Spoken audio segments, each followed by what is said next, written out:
तो बच्चों, कल के हमारे सबक का नाम होगा शिकार। सर वो बच्चों को लाइब्रेरी के बारे में बता दो। जी बता देता हूं। अच्छा तो बच्चों, एक अनाउंसमेंट करनी थी कि जैसा कि आप सबको मालूम है कि हाल ही में हमारे स्कूल में एक लाइब्रेरी की ओपनिंग हुई है, तो उसके लिए हमें कुछ बुक्स की नीड है। तो आप लोगों के घर में लाजमी ऐसी बुक्स होंगी जो कि नहीं पढ़ी जाती, तो आप लोग ऐसी तमाम बुक्स हमारी लाइब्रेरी में जमा करा सकते हैं ताकि वो बुक्स दोबारा पढ़ी जाएं। तो कल आप लोग बुक्स लेकर आएंगे अपने साथ? क्लास का एंड करते हैं।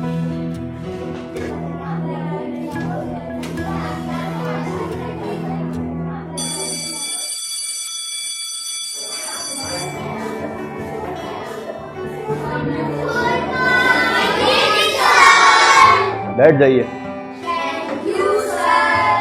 अच्छा क्लास, आप लोगों को याद होगा कि कल मैंने आप लोगों को एक छोटा सा काम दिया था, तो आप लोगों ने काम किया? बुक्स लेकर आए हैं? अच्छा, तो सबसे पहले अरीब आप दिखाइए आप क्या लाए हैं।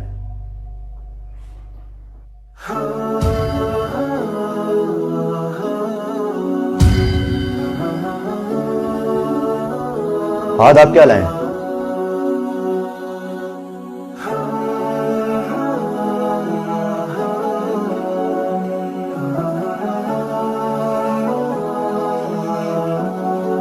बिलाल आप क्या लेकर आए हैं?